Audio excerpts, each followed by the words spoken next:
Hi guys, welcome back to my channel. Today we are going to be doing a purchase or pass. As you guys know, these types of videos were started by Samantha March, so I will leave her information down below. I really do enjoy doing these types of videos because I think it's fun to talk about all the new releases and not necessarily spend money on all the new releases because that'll add up quick. If that sounds like it's something you're interested in, stick with me. We're going to get into it right now. Okay. So there's a lot of really cool stuff that released this week. So I'm going to try to go through what I think are like the highlights for indie and mainstream makeup. But definitely feel free to leave your comments down below as to other stuff that you're checking out, that you're seeing, and that you might be interested in. Okay, so the first thing that I want to talk about is the new Kaleidos Makeup Space Age Highlighter in Prophecy, and this is a beautiful shade. So it goes from like an orange to kind of a gold to a lime, and it's an iridescent multi-chrome highlighter, so you're not going to see like a big white stripe on your face, but as you shift your face you're going to see all these different colors come through. Angelica Nyqvist made the most beautiful video of this highlighter, so I'm going to see if I can include it. If I can't, I'll just put some pictures in, but holy crap, she sold me on this highlighter. And then I saw the price and it's $36. $36 for one highlighter. I was like, oh, this is a typo. I'm assuming it's because of the type of pigment that they're using, that they have, you know, that higher price point. It looks beautiful, but I don't know. I still have my eye on the Terra Moon Iridescent Chameleon set, and if I get that set, I think there's one in there that kind of runs through these same shifts, so I wonder if I could use that for a highlighter. I'm not sure, but that would be something that I'm looking at. Alright, next, Milani Cosmetics made these little kits. There's the Up to No Good kit and the Monochromatic Realness kit, and it has a nice little eyeshadow palette. I think there's 6 pans, and then a lip liner, and I can't tell if it's a lip gloss or a liquid lip. I think it's a gloss. These are kind of cute. I like the sort of purpley one, but I think I really just like it for like the purple and the black that's in it. I think if you made the rest of that palette more like colorful, I'd be more drawn to it, but it's cute, and I think it'd be like a great gift for somebody if you you know, have a makeup lover in your life that you want to get them like a little gift, because I think they're only like 15 bucks, so it's not bad. Alright, Juvia's Place is going to be launching skincare soon, and I think that's interesting. I think a lot of brands are like repositioning themselves for skincare right now. I know like Kylie did it and Fenty did it. Now Juvia's doing it. Dose of Colors is doing it, which I'll mention here now as well. I think it's a smart idea business-wise, but I don't go through skincare as much, and I don't hoard skincare the way I hoard makeup. So for me, right now, the draw is not there, but perhaps once I actually see the products that are revealed and I see some reviews, maybe I'll be interested in picking something up. So it's not a no, but like a no for right now. Okay, the next thing is James Charles is coming out with his own makeup line, and really he complains about everybody else when they make moves, so I'm sure he's complaining because he feels like the share of the market is getting smaller and smaller, and he's right, it is. There's tons and tons of makeup brands out there, so do we necessarily need something from James Charles? Not at all. Can I guess what it is based on this picture? No. But I have a feeling it's either going to be a lip product, some lashes, or colorful eyeshadow, in which case I don't really need it. I don't stan him at all. Like, I don't watch his content, so for me that's an easy pass. Okay, the next thing is Hip Dot put out these 2 little 6-pan eyeshadow palettes, and I honestly thought this was Odin's Eye when I saw it, because they definitely went there in terms of the Odin's Eye like look and packaging and things like that. So I think that was kind of underhanded to do. I don't think either of the palettes is pretty enough for me to purchase, but if you like kind of where this is going and you don't feel like these are your color stories, check out Odin's Eye Cosmetics, because they have some really nice stuff, and from all the reviews that I've seen, it's very, very high quality. So the next thing is Beauty Bakery released a palette called the Sugar Cookie palette, and it's got some really pretty blues, some neutrals, and then some pops of coral. I think this is a really pretty color combination. I think the shades are deep enough that it will look on a variety of different skin tones. Do I have a price here? $28. Not bad for a 9pan, you know, for an indie makeup brand. I think it's pretty. I think it's worth swatching before I would consider picking it up, simply because I have so many eyeshadow palettes I need to be playing with right now. But that one definitely really catches my eye. Alright, Fourth Ray Beauty. I mean, here's another example. Colorpop made Fourth Ray Beauty for their, like, skincare line. So they are releasing some makeup wipes and cooling facial globes, a cleansing oil, a body wash. None of this stuff is for me. I don't need a cleansing orb. I honestly thought it was some kind of like pipe for weed when I first saw it in the pictures, because it just looks very similar. I have enough makeup wipes. I've started using makeup erasers really heavily, so I don't really feel like I need to add anything else like that to my collection.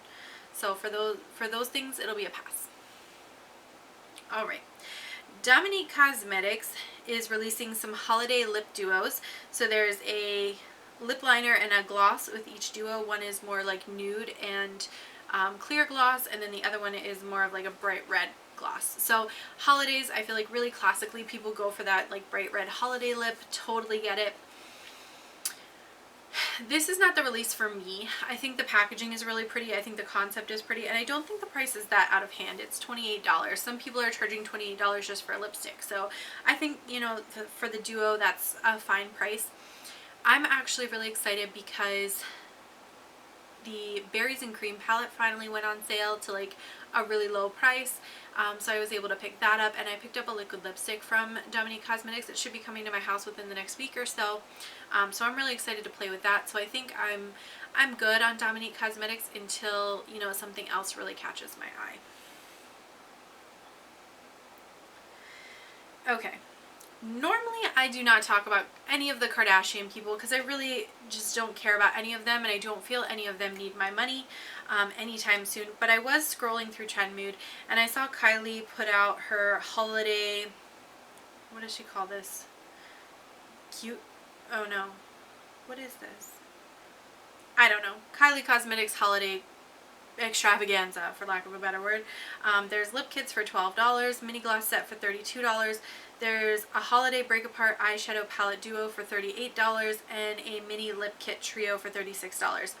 When I was scrolling through the pictures, I stopped on the eyeshadow palette picture because I think the cool toned eyeshadow palette in this duo is very pretty. You have like an icy lilac, you have what appears to be like an iridescent kind of lavender shade, and then you've got a couple of like cool tone neutrals to be able to build a look around it.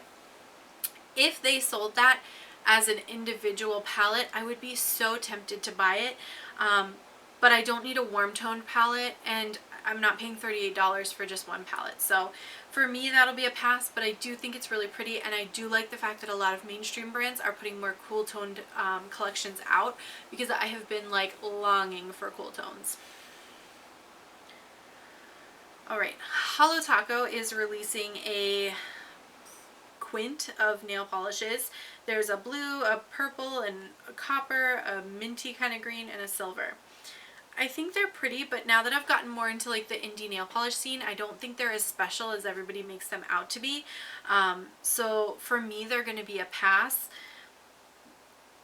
but I think they're pretty. Like, I don't have anything against it. Okay, Winky Lux is putting out these cute little cheeky rose blushes. They are a cream blush formula. They're $20 a piece.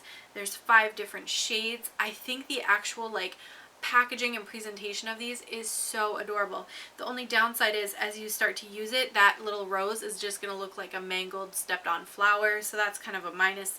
But I do think they're really pretty. If I got one in like a subscription box or something, I wouldn't be mad, but I probably won't go out and purchase one on my own. Okay.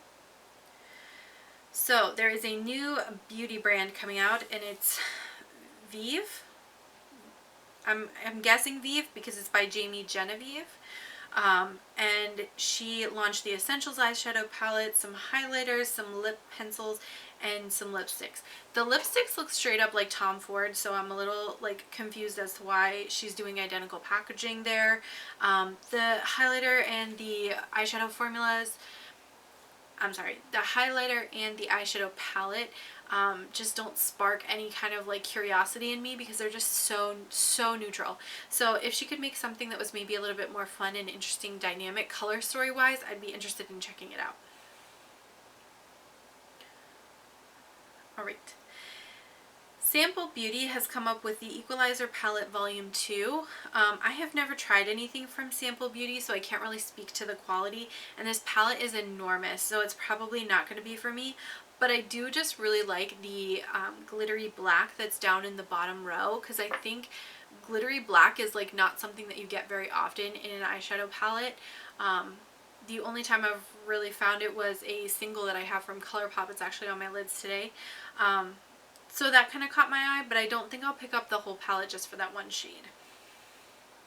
Okay. The next thing is the Nabla and Trend Mood box. Oh goodness. So this box has a whole bunch of new products in it, and then a couple of things that I think have already been around before. You have the Side by Side Nude Eyeshadow Palette, which is 16 shades, $39 retail price. You have the Ruby Lights Glitter Palette, which is $25, and it is like small and chunky glitters put into like a, I don't know, suspension, I guess I'll say, and that's $25. Then you have the Major Pleasure Mascara, which is $19. The Ruby Brush Set, which has 8 eye brushes in it, which is $49, and a bag that comes in. I think this is a really pretty collection. I have no idea what the Trend Mood price is going to be, probably floating around $100 if I had to guess. But I'd be very interested in this whole collection. Now I know what you guys are saying, Heather, there's pressed glitters, why on earth are you talking about buying this? I wouldn't keep the pressed glitters, I would pass that along to somebody else. But the palette, the eyeshadows, the eyeshadow palette, the brushes, the bag, and the mascara look really cute to me. So depending on the price, I could maybe still see it to be worthwhile to try all those things at once. Alright. Lethal Cosmetics is doing blushes, and I think this is so cool. So they have blushes and face powders. They have 10 blush colors, 8 bronzer contour colors, and then they've created 4 like pre-made face palettes that have 3 products each, so that you can kind of pick something that's going to be suited for your skin tone. The deep dark shades look super dark, so I think this will work on a lot of different skin tones, so I definitely applaud them there. The pre-made palettes are going to be 37 euros. The individual pans are 14 euros, and the empty palette is 11. So you do get a little bit of savings there by getting one of the pre-made, but I'm sure you could kind of build your own, and that would be kind of fun to pick and choose as well. Alright, the Milk Cosmetics Beetlejuice palette. I honestly can't remember if I talked about this last week or not, so we're going to talk about it again. I think this collection is really pretty. I slept on the Vida Muerte duo from last year, and it sold out. I thought it would come down in price at some point, and it totally didn't. So I ended up not getting that set, and that's been something that's kind of like wah wah, but it is what it is. When I look at this collection, I'm not really drawn to like the gel liners or the brushes. The palettes kind of intrigue me, but I would definitely like to see some swatches because some of the shades in the pans look so similar. So I want to see how similar they actually are in some swatches. And then the lip products, the packaging on those looks so pretty. Do I need another lip product? Absolutely not. Might I pick one up? Possibly. It won't be the pukey green color though. But I do like that kind of clear plastic neon packaging. The last thing that I want to talk about is the M Cosmetics Monet Jasper palette, and they've actually released it in 2 different colorways. One is tilted more towards like a light to medium skin tone, and one leans more medium deep. So I do think that that's really cool that they're, you know, kind of picking up on people with those different skin tones might have different needs when it comes to eyeshadows, especially if you're going to make a palette that has a lot of bright colors in it.